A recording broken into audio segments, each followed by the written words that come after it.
हाय hi everyone.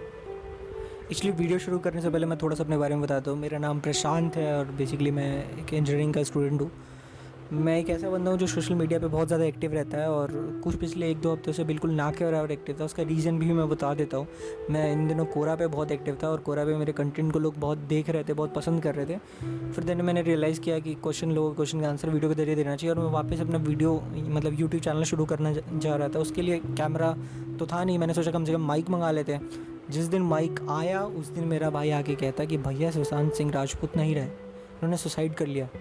मतलब मेरे सुनते ही पैरों तले ज़मीन हट गया। मेरा दिमाग ख़राब, मुझे समझ नहीं आ रहा था मैं कैसे रिएक्ट करूं, क्योंकि जो दोस्त मेरे पहले से दोस्त हैं 8-9 से, वो अच्छे से जानते हैं कि मैं सुशांत सिंह राजपूत के पीछे कितना पागल हुआ करता। तो मतलब मैं उस बंदे को इतना ज़्यादा फॉलो करता था। खैर ये सब बात की चीज़ है। मैं वीडियो शुरू के पहले मतलब ये चीज़ बता दूं कि प्लीज़ प्लीज़ प्लीज़ ये वीडियो पूरा देखना। आपको अच्छा नहीं लगे आप डिसलाइक मारो, मैं आपको लाइक शेयर सब्सक्राइब करने नहीं बोलता इस वीडियो के लिए, बट प्लीज़ ये वीडियो पूरा देखना। Let's start. तो जो चीज़ आजकल बहुत ज़्यादा मीडिया में चल रही है वही से शुरू करते हैं। क्या सलमान खान, करण जौहर, आदित्य चोपड़ा, भंसाली या फिर एकता कपूर जैसे लोग सुशांत सिंह राजपूत की ये अकस्मात, ये कह लो कि सडन सुसाइड करने के पीछे मतलब इनका हाथ है या फिर कोई इससे भी बड़ा कारण? मतलब आप खुद सोच के एक बारी के लिए देखो कि जो इंसान एक्टर होने के बावजूद एस्ट्रोफिजिक्स जैसे सब्जेक्ट को अपना फेवरेट मानता हो, महादेव का भक्त हो, मेडिटेशन करता रहता हो, चांद पे ज़मीन खरीद रखी हो, रात के समय महंगी महंगी टेलीस्कोप से नई नई गैलेक्सीज देखता रहता हो, और सबसे बड़ी बात जिसने हाल में छिछोरे जैसे फिल्म करी है जिसका मेन मोटिव ही यही था कि हमारे लाइफ में कितनी भी दिक्कत हो हमें सुसाइड तो नहीं करना चाहिए, ऐसा इंसान मतलब ऐसा जीनियस माइंड का इंसान अचानक सुसाइड कर लेगा? आपको थोड़ी अजीब नहीं मतलब बात हजम हो रही है क्या? खैर मैं आपको एक चीज़ और बता मतलब ये जो आपको स्क्रीन पे कुछ आंकड़े दिख रहे होंगे ये मैंने विकीपीडिया से लिए हैं ये डेटाज। और ये कुछ फिल्म है, जैसे पहली फिल्म का आई पूछे सुशांत की जिसका बजट 25 करोड़ के करीब था और इसने 92 करोड़ के अप्रॉक्स कमाई थी। और ये सारी फिल्में आप देख सकते हो, क्रॉस चेक कर लेना। बट मैं आपको बताता हूँ जो फिल्म जिसने सुशांत सिंह राजपूत का करियर एकदम बदल दिया था वो MS धोनी थी। वो लगभग 100 करोड़ 104 करोड़ के बजट में बनी थी और 200 से ज़्यादा की कमाई करी। मतलब उस फिल्म में एक सुशांत सिंह राजपूत ऐसा नहीं था कि सिर्फ एक धोनी के, आप कई बार लाइक आपको मैं दो अभी स्क्रीनशॉट दिखाता हूँ। इनमें शेन वॉटसन और डेविड वार्नर ने बोला है कि मतलब काइंड ऑफ वो कई बार डिस्टिंग्विश नहीं कर पाते थे कि मतलब ये बंदा असली में धोनी है, सुशांत है। उसने इतने अच्छे से इसमें काम किया था। खैर इस चीज़ पे बात नहीं करते हैं। इस टाइम से सुशांत का करियर एक अलग ही लेवल में पहुंच गया और इस टाइम ही उसने दो बड़ी बड़ी फिल्में साइन करी, एक पानी और एक चंदा मामा दूर की। ये दोनों ही साइंस फिक्शन फिल्म्स थी और दोनों का बजट काफ़ी ज़्यादा था। खैर पानी को शेखर कपूर, जिन्होंने आपने देखा होगा जिन्होंने मिस्टर इंडिया जिस फिल्म अनिल कपूर की डायरेक्ट करी थी, वो ही इस फिल्म को डायरेक्ट करने वाले थे। और फिल्म का बजट बहुत ज़्यादा होने के कारण कोई एक प्रोड्यूसर पूरा प्रोड्यूस करने के लिए तैयार नहीं था, तो इसको दो प्रोड्यूसर मिलकर एक साथ प्रोड्यूस कर रहे थे, करण जौहर और एक यश की फिल्म के मालिक आदित्य चोपड़ा। तो यहाँ से बात, और सुशांत बहुत सालों से मतलब 2016 से मान लो 2020 चलने वाला अब तक मेहनत कर रहे थे उस पर। और मैं यहीं से आपको एक पॉइंट ऐड करना चाहूँगा, नेपोटिज्म जो चीज़ आप आजकल बहुत चल रहा है ये हर जगह, ये कहाँ नहीं है? मतलब आप सोच के देखो, मान लो कि आपके पापा की बहुत बड़ी कंपनी है, तो क्या ऐसा है कि आपके वो दोस्त को आपके आपके बाद वो आपकी कंपनी दे रहे हो? या फिर अब उसको छोड़ो ना, ये देश में इतनी बड़ी पार्टी कांग्रेस, उसको ही देख लो। क्या कांग्रेस में राहुल गांधी से टैलेंटेड बंदा कोई नहीं है? हो सकता है कि कोई और के मतलब उसमें वो लोग इलेक्शन लड़वाते तो मे बी वो जीत भी सकते थे। खैर मुद्दा ये नहीं है, मैं वजह से आपको बताना चाह रहा हूँ कि मैं जस्ट तो अब बॉलीवुड की बात कर लेते, कौन नहीं चाहेगा कि मतलब उसका ही बेटा वगैरह फिल्म में आगे जाए?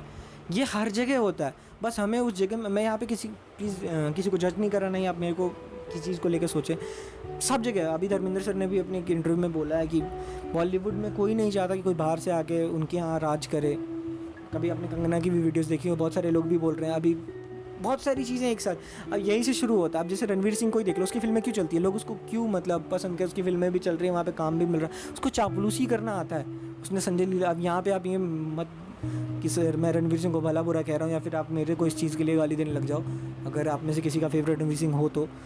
यहाँ पे मैं जस्ट बता रहा हूँ जस्ट कैसे करना होता है। आप रणवीर सिंह ने बंसाली की चापलूसी करके बहुत सारी फिल्में, क्या नहीं मिला उसको लाइफ में, उसने बॉलीवुड की सबसे बड़ी एक्ट्रेस से शादी करी, मतलब लाइफ सही चल रही थी उसकी।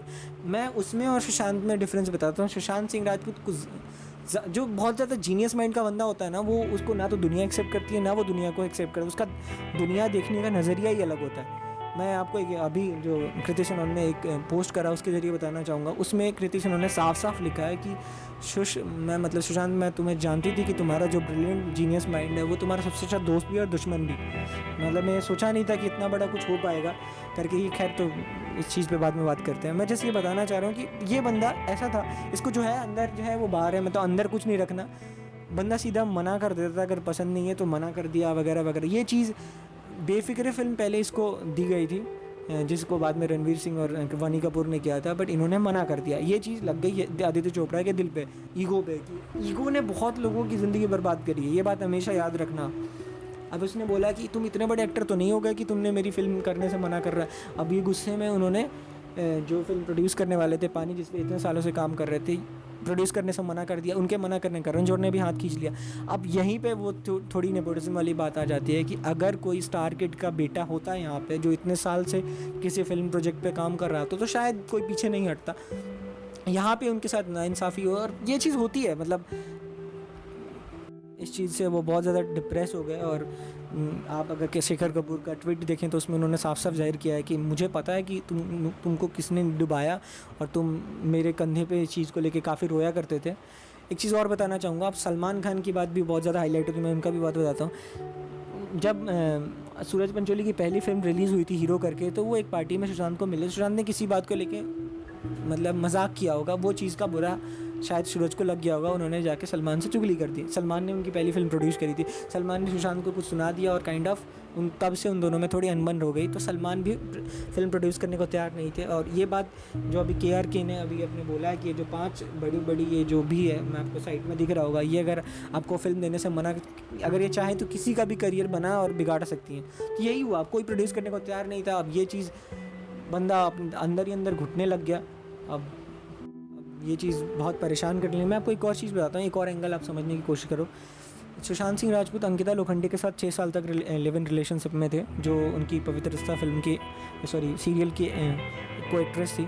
तो फिर अगर उनके सूत्रों की मतलब आसपास के उनके दोस्तों की बात माने तो अंकिता फैमिली शुरू करना चाहती थी, सुशांत अभी फिल्मों में काम करना चाह रहे थे और उसमें ज़्यादा फोकस करना चाह रहे थे। मे बी कुछ मिसअंडरस्टैंडिंग हुई होगी, दोनों अलग हो गए। उस दौरान राब्ता फिल्म की शूटिंग चल रही थी, सुशांत और कृति एक साथ काम कर रहे थे। मे बी वो दोनों काफ़ी करीब आए और दोनों रिलेशनशिप में भी कुछ दिन के लिए आए। मैं अभी आपको एक चीज़ बोलने जा रहा हूँ, आप मेरे को इसमें जज नहीं करना, और प्लीज़ मैं कृति सेनन उनको भी जज नहीं कर रहा, मैं जस्ट बता रहा हूँ, कैरेक्टर के बारे में लेके कुछ नहीं बोल रहा। नूपुर सेनन जो कृति सेनन उनकी बहन है, छोटी बहन है, उन्होंने अपने इंटरव्यू में एक बोला है कि मतलब कृति सेनन अपने किसी बॉयफ्रेंड के साथ ज़्यादा दिन तक नहीं रह पाई है, और ये बहुत लोगों के साथ होता है। मैं अगेन कृति सेनन की कैरेक्टर को नहीं जज कर रहा हूँ, मैं जस्ट बता रहा हूँ आपको।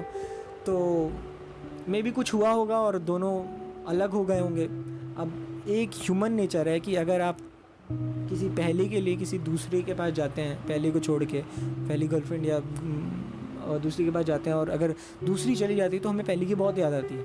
ये सबके साथ होता होगा, बट एक फैक्ट बता रहा हूँ। और फिर सुशांत सिंह राजपूत को अंकिता की बहुत याद आने लग गई, और उस टाइम अंकिता मूव ऑन हो चुकी थी पूरी तरीके से, और वो ऑलरेडी किसी के साथ थी, तो ये बहुत देर हो चुकी थी। फिर उस दौरान जब सुशांत के दोस्तों ने ये चीज़ देखी तो उनको रिया चक्रवर्ती से मिलाया, उनके फ्रेंड की फ्रेंड थी वो, और वो एक फ़िल्म में भी साथ काम करने वाले थे। तो दोनों काफ़ी करीब आ गए और डेट भी करने लग गए, और साथ में लिव इन रिलेशनशिप में भी रहने लगे, और कुछ मीडिया रिपोर्ट्स की माने तो इस नवंबर में शादी भी करने वाले थे। रिया चक्रवर्ती अपना खूब मतलब उनका बहुत ख्याल रख रही थी, उनका दवाई ववाई पे मतलब हर चीज़ में उनका हेल्प करती थी। एक रिपोर्ट की माने जो अभी महेश भट्ट की राइटर इन्होंने जाहिर किया है कि रिया चक्रवर्ती कुछ दिन पहले महेश भट्ट की हाँ आई थी और उन्होंने एक चीज़ बताई थी कि सुशांत और वो एक दिन अनुराग कश्यप की फ़िल्म देख रहे थे और अचानक सुशांत वियर्ड बिहेव करने लग गए, बोलने लगे या अनुराग कश्यप मुझे मार डालेगा क्योंकि मैंने उसकी फ़िल्म मना करी है। ये उस दौरान की बात है जब इन्होंने पानी और चंदा मामा दूध की वजह से बहुत सारी फिल्में मना करी थी। ये चीज़ जब इंसान डिप्रेस होता है ना तो उसको क्या क्या समझ आता है, क्या क्या सोचता है, उसको कुछ समझ नहीं आ रहा होता है। और डिप्रेशन कभी भी पैसा, शोहरत, स्टारडम, गरीब, अमीरी गरीबी देख के नहीं, वो किसी को भी हो सकता है। सोचो मतलब इतना बड़ा इंसान जिसको लगभग किसी चीज़ की उतनी कुछ खास कमी नहीं थी, वो अचानक इतना बड़ा फैसला ले लेगा जिसके कारण पूरा देश अभी मतलब गम में। मैंने जो अभी थोड़ी देर पहले ईगो की बात करी थी, ईगो ने सलमान खान ये मानते, पहले के दशकों में क्या होता था, 90 और 80 के दशकों में जो बड़े बड़े गुंडे से थे जैसे दाऊद इब्राहिम, ये अबू सलेम, आप जिनके मैंने नाम लिया आप गूगल पे कभी देखना, ये उस टाइम के दादा हुआ करते थे काइंड ऑफ, जो फिल्मों में अपना काला पैसा लगा के सफ़ेद किया करते थे। और कई एक्टरों ने बोला है कि ज़बरदस्त इनको फिल्म में काम करना पड़ता था। तो ये सब तो अब चले गए, लेकिन वो दादागिरी, वो ये सब चीज़ें नहीं गई। अभी उनके जाने के बाद ये माफियागिरी, सलमान की फैमिली एक काइंड ऑफ माफिया का ही काम करती है। ऐसे बहुत सारे बॉलीवुड में ग्रुपिज्म चलता है। मैं सलमान खान का खुद बहुत बड़ा फ़ैन था और क्या ही बोलूँ, मैंने लगभग उनकी सारी फिल्में देखी। और जो आजकल ये लोग पोस्ट डाल के ये जो दिखाने में लगे हैं कि हम तो गली बॉय को बॉयकॉट कर रहे हैं, boycott Karan Johar movies, boycott Salman Khan. मैं ये चीज़ बताता हूँ, उसमें एक मुझे नायक फिल्म का एक अनिल कपूर की एक डायलॉग याद आ रहा है, एग्जैक्ट तो नहीं पता बट कुछ ऐसा था कि अभी समय है तो सब बोलेंगे, कुछ दिन के बाद सब सो जाएंगे। मतलब इस चीज़ से क्यों तुम किसी एक मरे हुए इंसान का डिसरिस्पेक्ट और कर रहे हो? ये कुछ दिन का मतलब, अब ये मैंने देखा कुछ लोग अपना मीडिया में, यूट्यूब में ही, टिकटॉक या फिर पता नहीं कहाँ कहाँ सब अपनी कमाई कर रहे हैं, मतलब सब अपने पैसे कमाने में लगे हैं, इस चीज़ को मुद्दा मसाला बना बना के। मैं जो सलमान खान की बात कर रहा था, उन्होंने मतलब ईगो में आके एक विवेक ओबराय के करियर की लगभग ऐसी की तैसी कर दी थी। वो बंदा लगभग हर एक बंदे जो भी मतलब किसी की डेथ हो जाती है सबके फ्यूनरल में गया। मतलब उस बंदे ने अभी हाल में लिखा था सुशांत के ऊपर, ये आप स्क्रीन के ऊपर देख सकते हैं कि काश मुझे पता होता कि तुम इस दौर से गुजर रहे हो करके, और मैं तुम्हारी तुम्हारी हेल्प कर पाता अपने कुछ एक्सपीरियंस बता के। बट वही बात है ना, मतलब हो गया इतना, अभी भी एग्जैक्ट चीज़ नहीं पता लगी है कि क्यों उन्होंने ये सब। तो मैंने कुछ पॉइंट्स आपको फैक्ट्स के हिसाब से बताए थे जो आजकल चल रहा है सब न्यूज़ वगैरह में, बट कुछ हो सकता है, कुछ इससे भी बड़ा हो सकता है, या क्या पता किसी पर्टिकुलर बंदे के कारण ही हो सकता है। अब जैसे सलमान के ऊपर अभिनव कश्यप ने, जो दबंग फिल्म के पहले सीरीज़ के डायरेक्टर थे, उन्होंने बोला कि सलमान का जो परिवार है ये दबंग ही बहुत करता है रियल लाइफ में भी, और ये एक नए आर्टिस्टों के करियर को अपनी तरह से मतलब पूरा वो करना चाहता है, एक दबा के अपने हिसाब से करवाना चाहता है। उन्होंने हाल में जो आप स्क्रीन पे देख रहे होगे उसके ज़रिए बताने की कोशिश करी है कि मुझे इन्होंने अपनी मैं दबंग 2 से अलग हो गया था, इसके बाद इन्होंने मुझे जितने दूसरे बड़े प्रोजेक्ट्स में मैं काम कर रहा था सबसे धमकी दे के निकलवा दिया, मुझे जान से मारने की धमकी दी गई। मेरे पास रिपोर्ट्स हैं, मेरे पास प्रूफ है। जो बंदा अगर सोशल मीडिया पर ये सब बातें इतना प्रूफ के साथ बोल रहा है तो ऑब्वियसली उसके पास प्रूफ होगा ना। और आधी से ज़्यादा मुंबई पुलिस में तो मतलब इन्हीं का राज चलता है बॉलीवुड का। आपको क्या लगता है, अगर मुंबई पुलिस सही रीज़न पे पता भी लग गई तो क्या ये चीज़ जाहिर हो पाएगा, क्या ये चीज़ लोगों को पता लग पाएगा? अब एक बार मैं आपको एक टिप देता हूँ। सुशांत अभी 6 महीने से डिप्रेशन में थे, डिप्रेशन का इलाज करवा रहे थे, तो ऑब्वियसली एक उनका डॉक्टर रहा होगा, और डिप्रेशन के डॉक्टर को उनके बारे में हर एक चीज़, किसी भी पेशेंट का हर एक चीज़ पता होता है, तो ऑब्वियसली उसको हर चीज़ पता होगा। उनके जो फ्रेंड थे एक शेट्टी करके, उसको भी, अब जो इतना अच्छा दोस्त था, जो इंट्रोवर्ट इंसान का एक ही दो दोस्त था, उसको भी सारी चीज़ें पता होगी। तो क्या इनसे पुलिस क्यों नहीं पूछ रही? नहीं, इनसे पुलिस क्यों नहीं पूछ रही? क्या ये इनको सब पता नहीं होगा कि क्या रीज़न था? तो ऑब्वियसली चीज़ें पता लग जानी चाहिए। बट वही बात है, मुझे नहीं लगता कि बातें पता लगने भी वाली है, या फिर लगी भी तो कोई बताने वाला है, और इनका कुछ होने वाला है। कुछ दिन के बाद फिर से आप सब जो इतना पोस्ट मार रहे हो आजकल, ट्रेंडिंग की बकचोदियाँ कर रही है, आप खुद ही इनकी फिल्में देखने वाले हो। कुछ दिन रुक जाओ, मैं भी देखता हूँ कि कितने दिन तक ये पोस्ट हो उसका। मेरा पर्सनली बहुत बड़ा लॉस हुआ, क्योंकि मैं सुशांत को रियली बहुत ज़्यादा फॉलो करता था। मैं एक इंजीनियरिंग स्टूडेंट हूँ, मैं भी, मेरा फैमिली एक काइंड ऑफ बिहार से बिलोंग करता है, मैं दिल्ली में रहता हूँ। ऑल्दो मैं बीटेक सिलचर से कर रहा हूँ, असम में एक जगह है, बट मेरा कंप्लीट पैशन मेरा एक्टिंग करना था, और मैं इस चीज़ को इतना ज़्यादा फॉलो करता था कि मुझे इस बंदे की तरह ही करना है लाइफ में। और मेरा एक सपना था कि इन फ्यूचर अगर मुझे कभी मैं एक्टर बन जाता हूँ और अवार्ड शो में या फिर कहीं भी जाके इस बंदे को सामने से चीज़ें बोलूँगा, you are the reason for me, I am here, वगैरह वगैरह करके। खैर अब तो मुझे कभी लाइफ में मौका मिल भी नहीं पाएगा, और मे बी ये वीडियो ऑलरेडी बहुत ज़्यादा बड़ी हो गई है। बहुत सारी चीज़ें थी जो मुझे बतानी थी, बट मैं शायद अच्छे से नहीं बता पाया हूँ। ठीक है, क्या बोलूँ, मेरे कुछ समझ नहीं आ रहा। Thank you. आई होप कि आप मेरी किसी बात का बुरा नहीं लोगे या फिर पर्सनली नहीं लोगे। मे बी मैंने कुछ गलत बोल दिया तो उसके लिए मैं सॉरी बोलता हूँ।